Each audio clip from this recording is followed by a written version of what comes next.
Hello everyone, मैं आशा करती हूँ कि आप सब बिल्कुल ठीक होंगे और एक बार फिर से आप सभी का स्वागत है हमारे चैनल एजुकेशन वर्ल्ड पर या एडयूरुक पर। तो फ्रेंड्स, ये हमारी डेली करंट अफेयर्स की क्लासेस है और यहाँ पर हर दिन most important top 15 current affairs का डिस्कस करते हैं। अगर आप किसी भी वनडे एग्ज़ाम की तैयारी कर रहे हैं तो ये क्लास आपके लिए बहुत फ़ायदेमंद होंगे।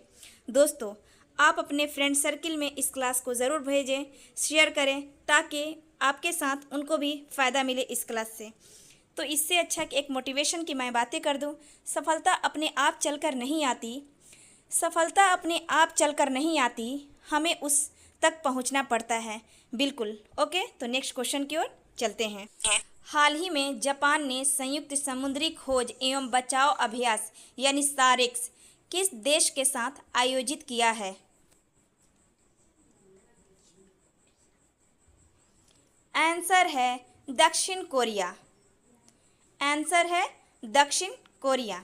सारेक्स की बात करते हैं तो ये साउथ कोरिया और ये जापान का एक समुद्री खोज अभ्यास है जो प्रत्येक 2 वर्ष पर होता है। लेकिन इस बार 9 साल के बाद ये शुरू हुआ है। और बात करें कि दक्षिण कोरिया की राजधानी कहाँ है तो सियोल है और यहाँ की मुद्रा वॉन है। ओके, तो नेक्स्ट क्वेश्चन की ओर चलते हैं। हाल ही में भारत का 7वां रीजनल मौसम विज्ञान केंद्र कहाँ स्थापित किया गया है? आंसर है जम्मू कश्मीर। आंसर है जम्मू कश्मीर। बात करते हैं कि 7वां रीजनल मौसम विज्ञान केंद्र ये कहाँ स्थापित हुआ तो जम्मू कश्मीर में और 5 जून 2026 को। और कवर कहाँ कहाँ करेगा तो ये कवर करेगा जम्मू कश्मीर को, लद्दाख को, हिमाचल प्रदेश को, यानी इतने जगह ये अपनी सेवाएं देगा। और क्या चीज़ करेगा ये तो ये मौसम की निगरानी करेगा। आप जो भी प्राकृतिक आपदा जो भी आएगी उसको ये चेतावनी देगा, है ना। तो उसके बाद और क्या कि ये जम्मू कश्मीर कोई राज्य नहीं है, ये यूटी है।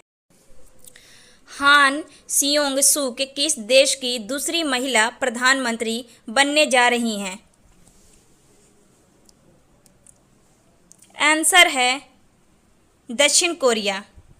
आंसर है दक्षिण कोरिया। ये सेकंड महिला है जो वहाँ की प्रधानमंत्री बनने जा रही हैं।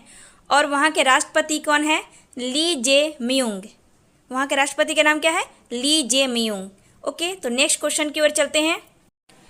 हाल ही में लोकसभा अध्यक्ष ओम बिरला ने CPA India region zone second conference का उद्घाटन कहाँ किया है? आंसर है चंडीगढ़। आंसर है चंडीगढ़। अगर बोले कि उद्घाटनकर्ता कौन है तो लोकसभा स्पीकर ओम बिरला। और अध्यक्षता किसने किया तो हरियाणा विधानसभा ने।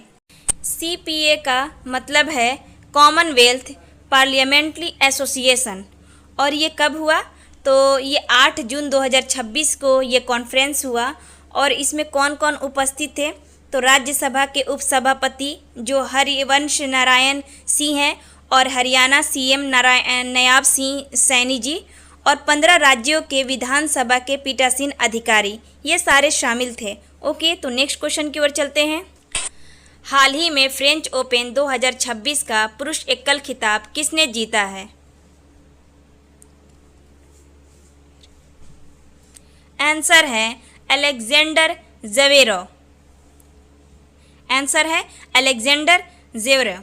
बात करते हैं जर्मनी के अलेक्जेंडर ज़वेरेव ने फ्रेंच ओपन 2026 के पुरुष एकल फाइनल में फ्लावियो कोबुली को हराया और यह उनके कैरियर का पहला ग्रैंड स्लैम खिताब है।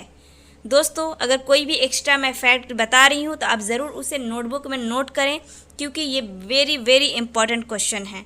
ओके, एग्ज़ाम में आने के पर्पज़ से। नेक्स्ट क्वेश्चन की ओर चलते हैं। हाल ही में साउथ एशियन फुटबॉल फेडरेशन महिला चैंपियनशिप 2026 का खिताब किस देश ने जीता है? आंसर है भारत। आंसर है भारत। बात करें कि साउथ एशियन फुटबॉल फेडरेशन महिला चैंपियनशिप 2026 का होस्ट किसने किया था? तो गोवा में कहा तो जवाहरलाल नेहरू स्टेडियम। विजेता रहा भारत और उप विजेता हम बांग्लादेश। और हमारे भारत की जो टीम है उसको बोलते हैं ब्लू टाइग्रेस। ये 7 साल बाद विजेता हुआ है और कितनी बार रिकॉर्ड कायम किया? तो 6ठी बार इसने रिकॉर्ड कायम किया कि ये 6ठी बार जीता है। नेक्स्ट क्वेश्चन की ओर चलते हैं। हाल ही में 90 मीटर का आंकड़ा पार करने वाले चौथे एशियाई भाला फेंक खिलाड़ी रुमेश थरंगा किस देश से संबंधित है? आंसर है श्रीलंका। आंसर है श्रीलंका। नेक्स्ट क्वेश्चन की ओर चलते हैं। IIC बेंगलुरु के Barton award for excellence in cartooning 2026 के लिए किसे चुना गया है? आंसर है सुभानी शेख। आंसर है सुभानी शेख। बात करते हैं कि ये पुरस्कार कार्टून पत्रकारिता के क्षेत्र में उत्कृष्ट योगदान के लिए दिया जाता है और इसे कार्टूनिंग के क्षेत्र के प्रतिष्ठित सम्मानों में से गिना जाता है। पुरस्कार 13 जून 2026 को IIC के 25वें स्थापना वर्ष समारोह में प्रदान किया जाएगा। और ये डेक्कन क्रॉनिकल जो है जो पत्रकार है उसमें ये कार्टून एडिटर जो हैं वो सुभानी शेख हैं, इनको मिलेगा 13 जून को। नेक्स्ट क्वेश्चन की ओर चलते हैं। जून 2026 में इंडिया AI मिशन के CEO का अतिरिक्त प्रभार किसे दिया गया? आंसर है सौरभ विजय। आंसर है सौरभ विजय। बात करें UIDAI के CEO सौरभ विजय ने जून 2026 में इंडिया AI मिशन के CEO के रूप में अतिरिक्त कार्यभार संभाला है। वह अभिषेक सिंह का स्थान लेंगे।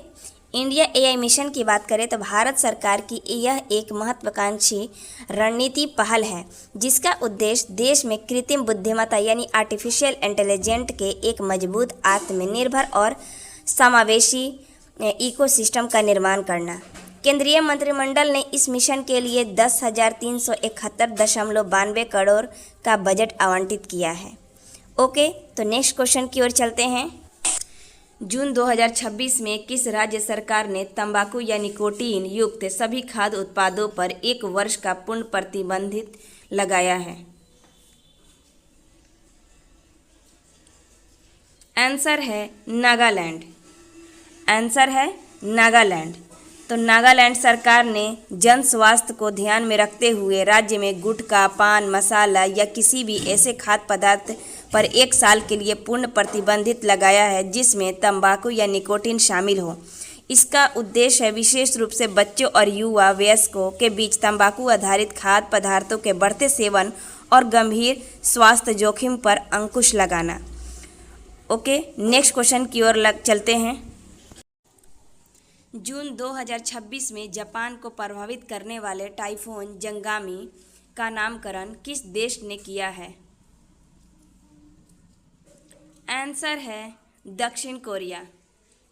आंसर है दक्षिण कोरिया। बात करें प्रभावित क्षेत्र, इस तूफान में चक्रवात संख्या 6 में ने मुख्य रूप से जापान के दक्षिण पश्चिम हिस्सों विशेषकर ओकिनावा और कागोशिमा प्रांतों में भारी तबाही मचाई है और इस तूफान का केंद्रीय दबाव 975 हेक्टोपास्कल दर्ज किया गया है, जबकि केंद्र के निकट हवाओं की गति 25 मीटर प्रति सेकंड तक पहुंच रही थी। नामकरण जंगामी का नाम दक्षिण कोरिया द्वारा दिया गया है जिसका कोरियाई भाषा में कुल अर्थ गुलाब होता है। नेक्स्ट क्वेश्चन की ओर चलते हैं। जून 2026 में केंद्रीय पर्यावरण मंत्री भूपेंद्र यादव और दिल्ली की मुख्यमंत्री रेखा गुप्ता ने किस अभियान के तहत दिल्ली में 18 नए नमो ऑक्सीजन पार्कों का उद्घाटन किया है? आंसर है एक पेड़ माँ के नाम।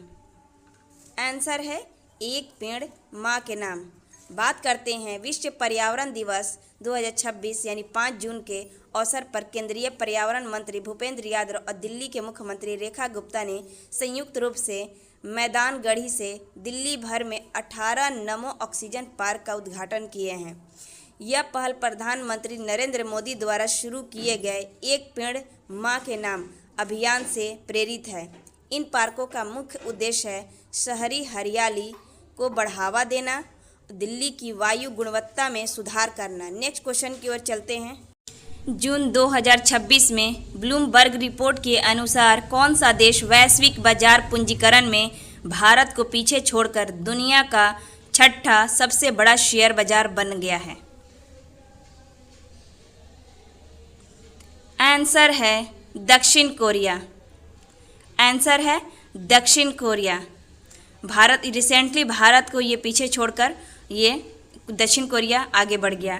ब्लूमबर्ग द्वारा जारी आंकड़ों के अनुसार एआई और सेमीकंडक्टर बूम के चलते दक्षिण कोरिया के शेयर बाजार का कुल मूल्य इस साल तेजी से बढ़कर लगभग 5.04 डॉलर ट्रिलियन तक पहुंच गया है। मई 2026 में ताइवान ने भारत को पछाड़कर 5वां स्थान हासिल किया था। अब दक्षिण कोरिया ने भी भारत को पीछे छोड़ दिया है। इस तरह भारतीय शेयर बाजार अब वैश्विक रैंक में 7वें स्थान पर खिसक गया है। दुनिया में शीर्ष टॉप 3 शेयर बाजार कौन सा है? तो अमेरिका फर्स्ट पर है, चाइना है सेकंड, थर्ड है जापान। नेक्स्ट क्वेश्चन की ओर चलते हैं। जून 2026 में किस राज्य सरकार ने जलवायु लचीले और सतत विकास को बढ़ावा देने के लिए संयुक्त राष्ट्र विकास कार्यक्रम के साथ समझौते पर ज्ञापन यानी MOU पर हस्ताक्षर किए हैं? आंसर है हिमाचल प्रदेश। आंसर है हिमाचल प्रदेश। बात करें हिमाचल प्रदेश सरकार की ओर से पर्यावरण सचिव सुशील सिंगला और UNDP की ओर से प्रतिनिधि डॉक्टर एंजेला लुसिंगी ने इस पर समझौते पर हस्ताक्षर किए हैं। उद्देश्य क्या है? इस साझेदारी का उद्देश्य है वैश्विक सर्वोत्तम प्रथाओं को स्थानीय समाधानों के साथ एकीकृत करके हिमाचल प्रदेश को सतत विकास हासिल करने में सहयोग देना। ओके, नेक्स्ट क्वेश्चन की ओर चलते हैं।